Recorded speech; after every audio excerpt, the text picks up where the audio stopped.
It's 4 minutes past 12. That means it's 5 hours to the deadline for telecommunication companies to plug into the KELNI-GVG common monitoring platform.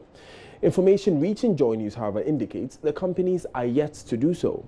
Minister of Communications Ursula Owusu-Ekufo stated the companies will face strict sanctions, including possible revocation of license if they refuse to hook up by close of business today. The companies have stated in the past that the platform contravenes the law as it is able to listen and record content of phone calls. But our checks reveal issues with breach and confidential data, as we mentioned earlier, remain unresolved. Fifi Kumson has more in the following report. Joy News broke the story of the award of the $89 million contract. Joy News told the story of how some members of the NCA board had kicked against the deal, with one member resigning amid the controversy. Deputy Communications Minister George Anda confirmed the resignation, but said it had nothing to do with the contract. But the revelation triggered an avalanche of criticism led by policy think tank Imani Ghana. President Franklin Kojo insisted there was no value for money, as government is required to pay $1.5 million each month under the contract to monitor call traffic. But again, Mr. Anda had a response to the criticism. This right information was what perhaps was lost on the minority in Parliament too. The House did not know about the contract. The sector minister, Ursula Ekufo, was in Parliament to address the issues. She justified the contract, citing the law. And then there was this warning to the telcos.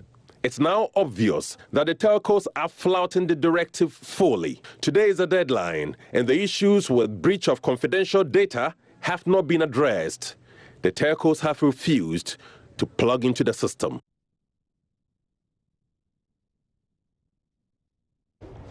Definitely a lot more coming up in that story. You want to stay with Joy News for the latest on that. But the trial of former CocoaBoard CEO Dr. Stephen Opuni has once again been put on hold, as a trial judge, Justice Clemens Honyenuga, says he's awaiting a certified copy of a recent Supreme Court decision. The decision borders on which documents the Attorney General must make available to defense lawyers during the trial. For more than a month, the court ceased hearing the matter following an application made by Dr. Opuni's lawyers demanding access to all documents in the possession of the state prosecutors, including those that may not be tendered in as evidence.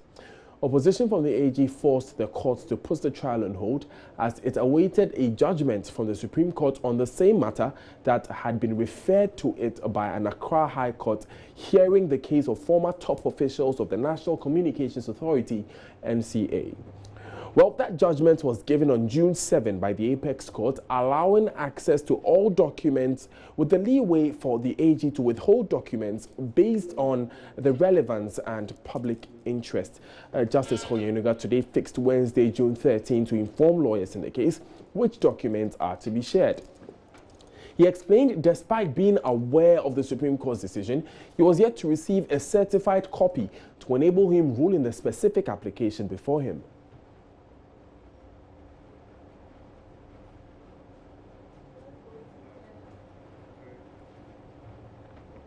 Now, moving on, in spite of widespread media reports of her dismissal, Chief Executive Officer, CEO of the Ghana Exports Promotion Authority, Gifty Clenham, insists she has not been sacked. Speaking exclusively to Kojo Yankson, former Member of Parliament said she has not received any formal communication from the presidency of her dismissal and therefore remains at post.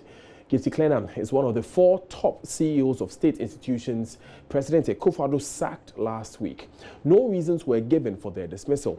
Madam Clenham, however, says she's still at post. 2 saloon cars, but they gave us 2 saloon cars for each one of us, and then that is approval the Minister of Finance gave us. Because, of course, they will not just sit down there and say that go and buy cars. They will want to find out what the need for those cars. So they approved the 3 saloon cars for us, and they said we should buy only 2 Land Cruisers. That's exactly what we did. So when are you going to meet the president? I'm at his mercy. Anytime he's available and he invites me to, I will do that.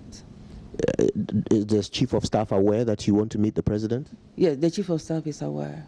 But she hasn't given you an appointment? I'm sure the President is not in Accra now, so when he's available, they will let me know. Yeah. Has anyone from government come to you seeking to investigate these accusations? All that they tell me is, Gifty, don't talk. We beg you, don't talk. So I'm not talking. So for me, I listen to my party people and I listen to my elders in government. And once they said I shouldn't talk, today, that is why I'm not going into details. But as you know, you hold an office, a public office in a state institution. So ultimately, you are answerable to the people. So who is it that is telling you not to talk to the people? Yes, I am answerable to the people, it's true. But the information put out there at the right time is appropriate. So everybody should have patience. All that I want to tell them, that they should continue to have confidence in Gifty Kakali Klenam. And you're more few. And you're more few. I am not a thief.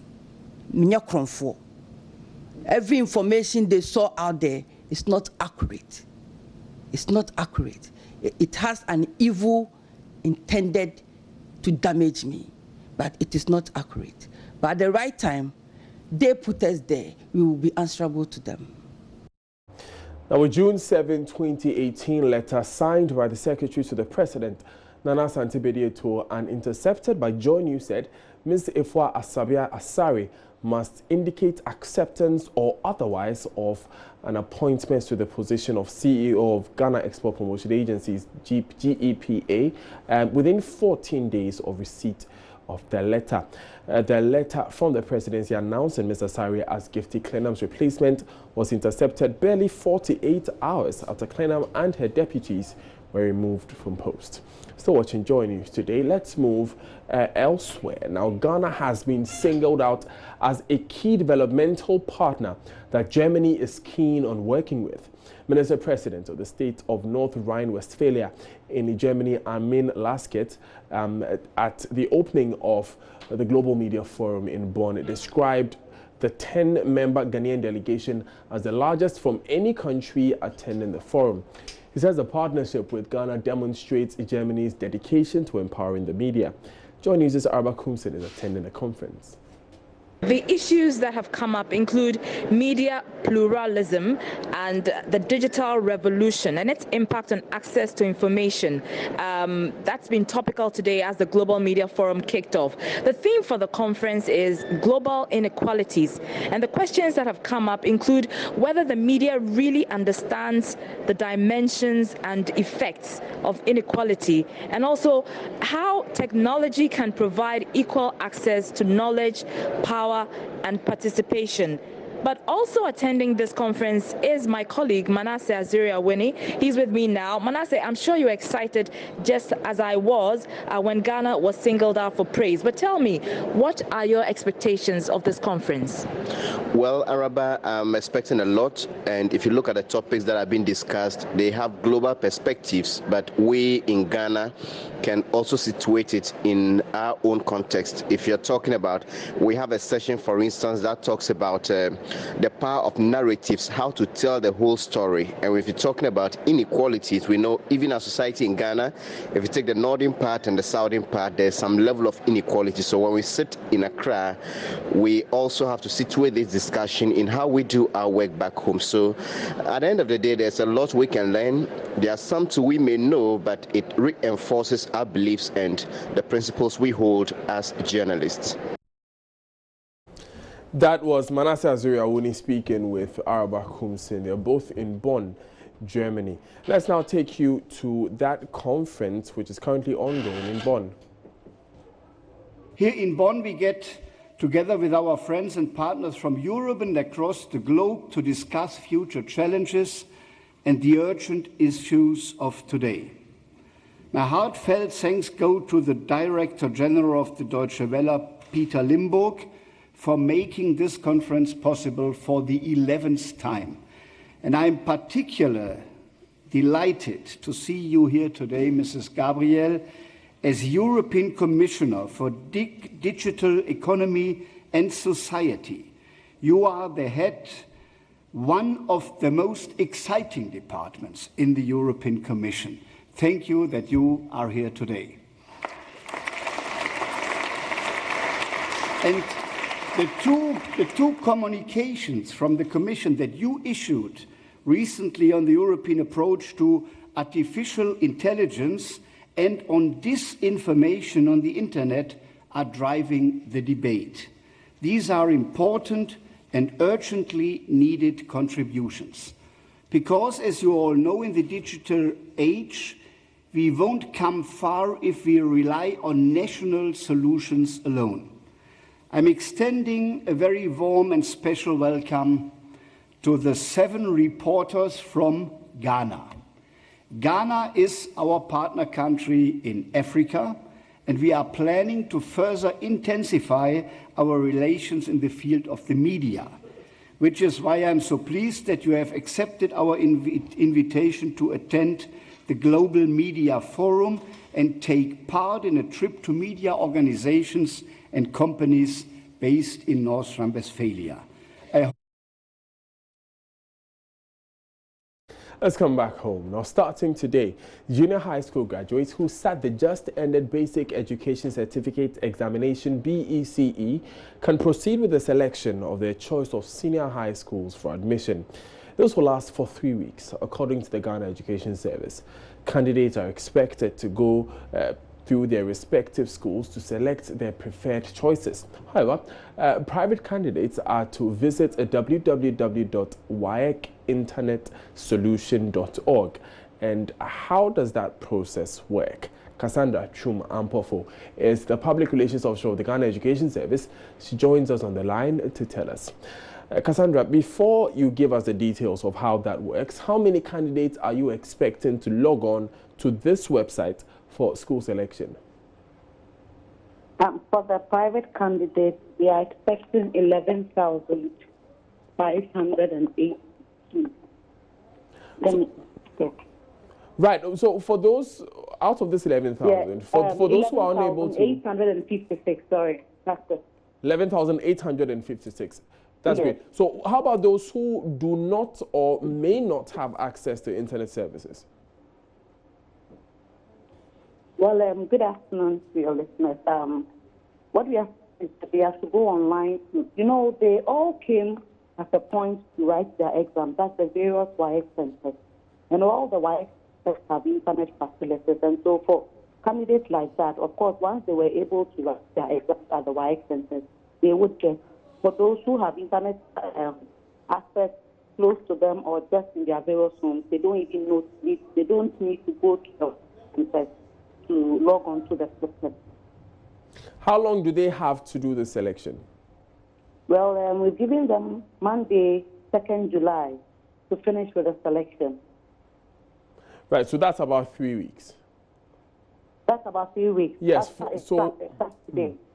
For candidates who write and are not able to select, to do the school selection, what happens to them?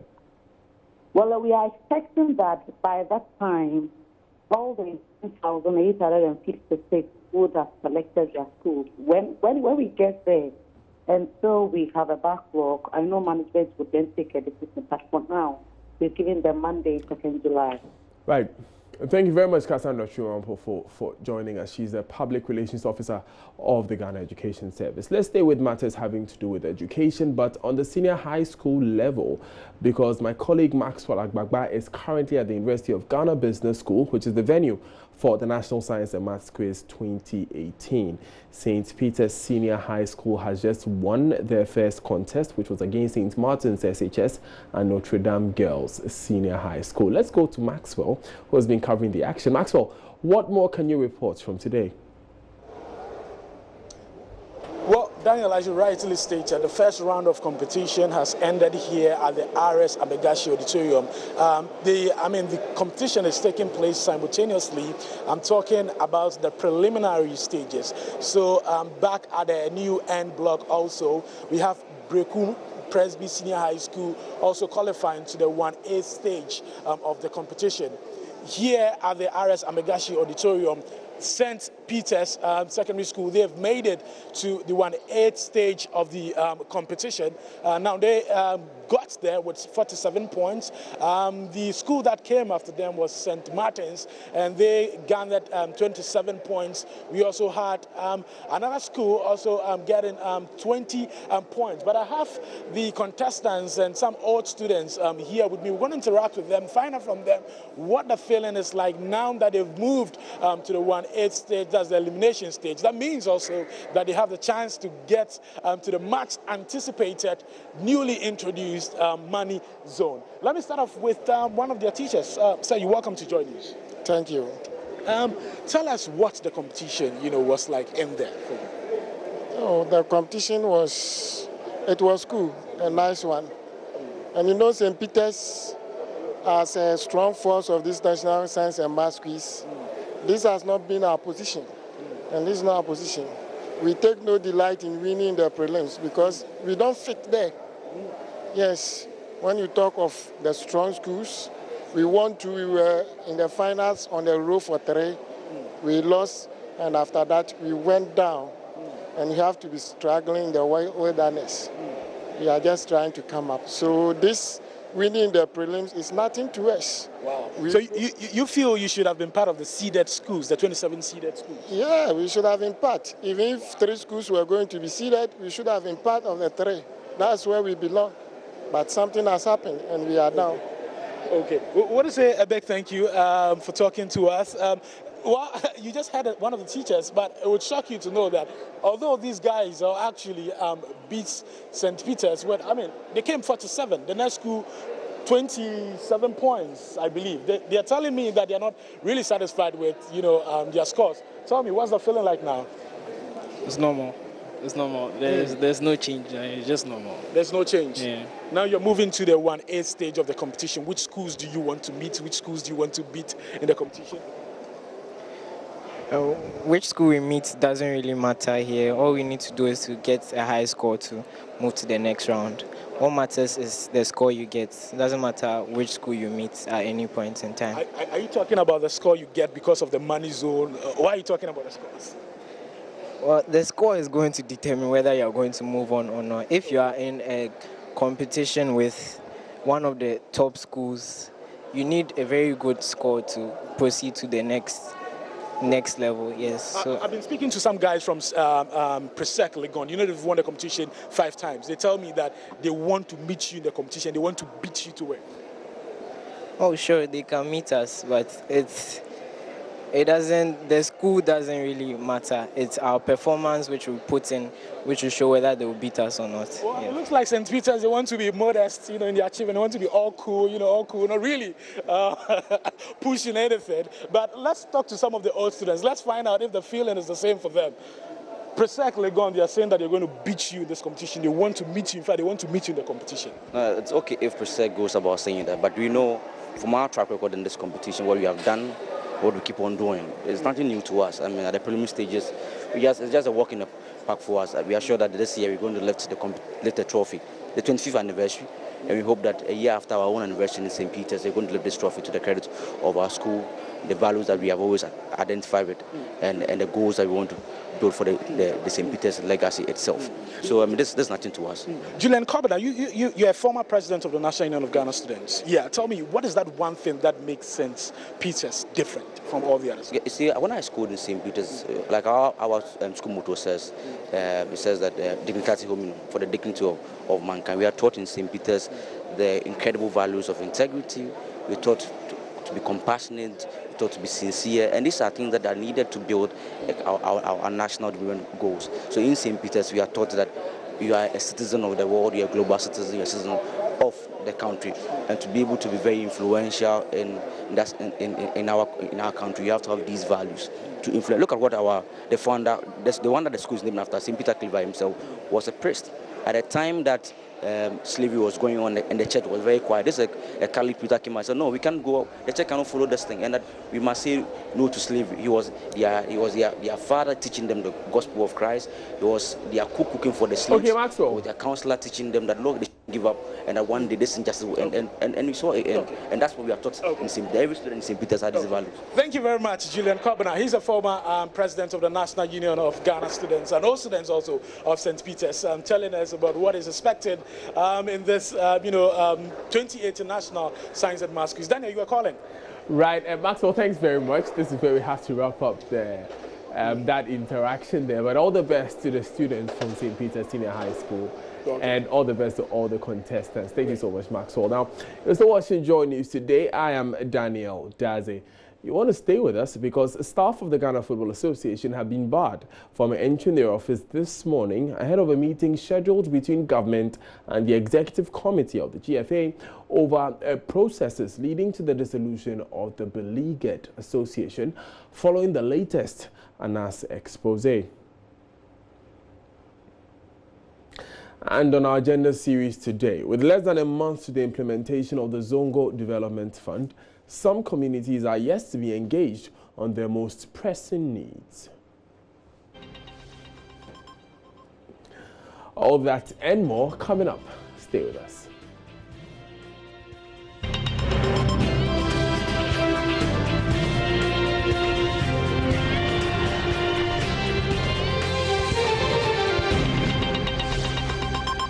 Watching Joy News today. Thanks for staying with us. Now, staff of the Ghana Football Association were this morning stopped from entering their offices. This comes ahead of a meeting scheduled between the GFA executives and government. Let's go to the GFA premises now and speak to my colleague Benedict Otu, who is currently there for the latest. Now, Benedict, how many of these workers are stranded in front of their office?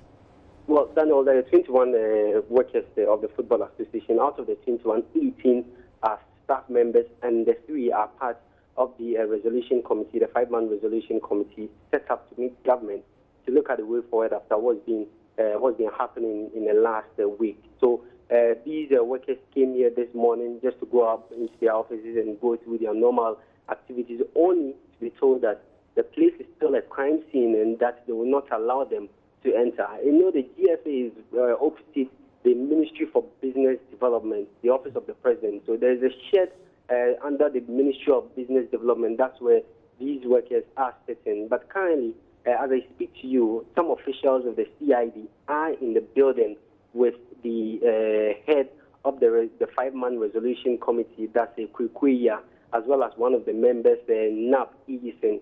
They are in the building together with some staff members. So what's happening is that the CID are going office to office conducting a search.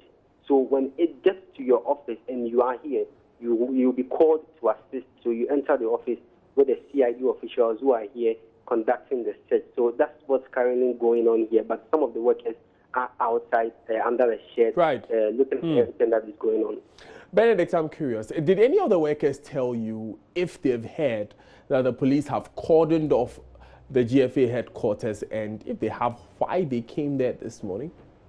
Well, for them, it is a working day. It's a Monday. To them, they are just coming to work. Friday, they were here when the police came, the CID came, and asked all of them to leave, and then declared the place a crime scene.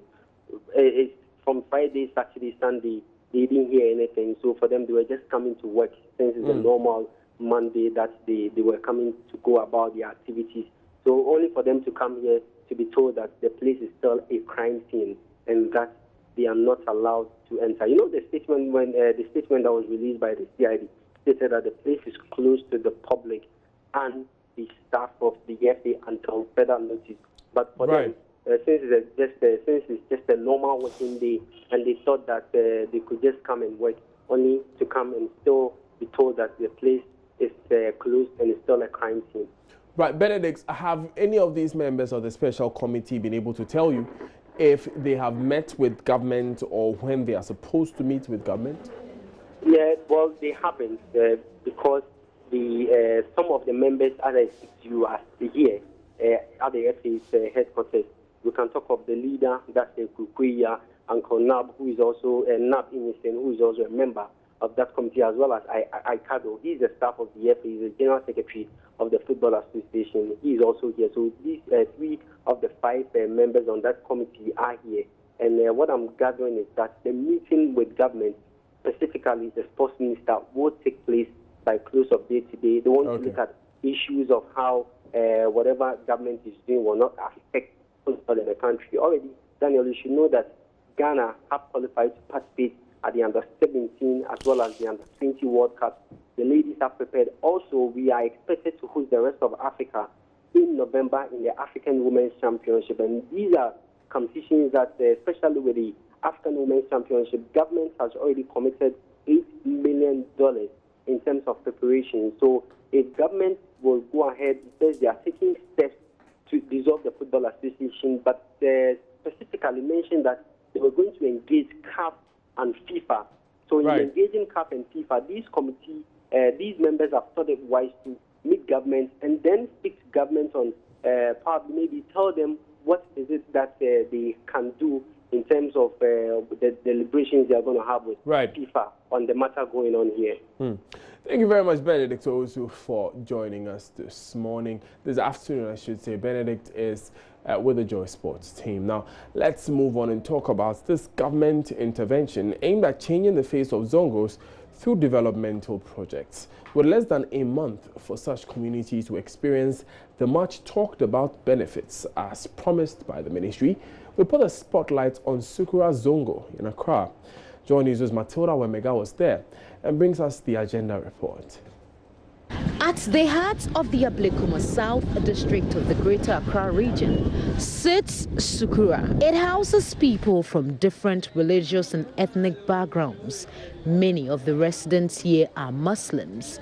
Over the years, these communities have been left behind in development planning, and their needs have not been adequately addressed, leading to inadequate infrastructure, youth unemployment, limited access to water and sanitation. The people of Sukura have high hopes of the Zongo Development Fund. They look forward to an engagement where their voices will also be heard about which specific needs in the community they want the ministry to invest in. This market sits on top of that list of needs. Most of the people buy from this market. It has a few stores and shed. This makes it difficult for the traders and residents who come to buy. Halima Tushaibu heads the Sukura market.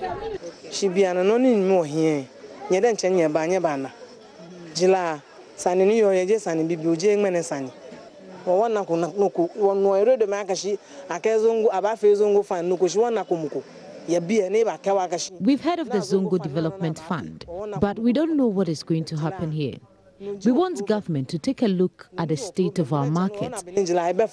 The deplorable state of the market is so obvious that it has become a political seesaw.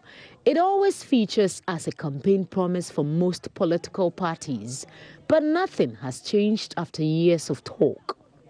The traders can't sell when it rains. For these market women, it's an everyday prayer for a good weather.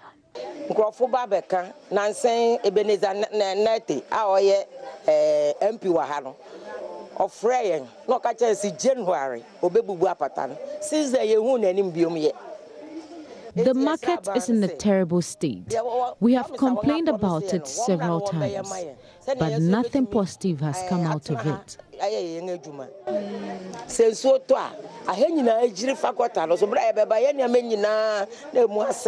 The assemblyman came here last year, December. He told us that by early January, they will come and start doing something here. Have you seen anything like that? No, nothing has been done. Nobody has come here. He will just come and pass with in his car, the assemblyman. So we are begging them to come and do something here for us.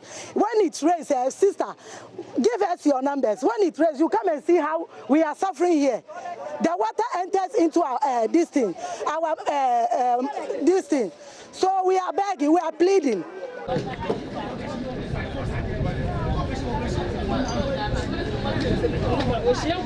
Employment, that's one.